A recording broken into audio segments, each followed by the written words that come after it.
Nimefurahishwa na dabi. Dabi ilikuwa nzuri na sisi kama mafans wa TP Mazembe Tanzania tumekuja kwa support na kuunga mkono Yanga na Simba ambaye ni washirika wetu. Kama mnavyojua tulivyokuja hapa baada ya kupata shida Kongo kucheza na Esperance de Tunis, lakini Simba walitualika hapa na tulikuja hapa tukacheza tukijifeel kama nyumbani, na uwanja wa Benjamin Mkapa tuliujaza kwa 92%.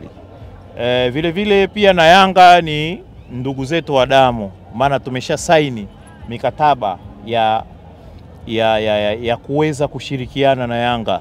Kwa hiyo leo mimi kama mwenyekiti wa mashabiki wa TP Mazembe Tanzania nilikuja kushiriki kuangalia ndugu zangu na rafiki zangu wanavyocheza. Upande wa shirikisho la mpira wa soka Tanzania kuchukua maamuzi ya kuwaleta marefali kutoka Egypt, Misri, nimeunga mkono na nimewapongeza sana, lakini tujitahidi pia tutengeneze marefa ambaye wataweza kuchezesha dabi Tanzania, ambaye watakuwa hawana upande wa kutegemea. Kwa hiyo leo tumeshuhudia game nzuri. Marefa walikuwa vizuri na walitaka wachezeshe game hii kama Uingereza, ambaye sio kila unapoanguka lazima refa apige kipwemba. Kwa nashukuru sana kwa niaba ya mashabiki wote wa TP Mazembe Tanzania. Tumeshuhudia game nzuri na mshindi ameonekana, bingwa wa Tanzania ameonekana ni Yanga Afrika, ambaye tunampongeza sana kwa niaba ya mashabiki wote wa TP Mazembe duniani. Huko Kongo walipokuwa kisikia dabi tarehe 8, dabi tarehe 15, dabi tarehe 25, yani kila siku zinaahirishwa tarehe.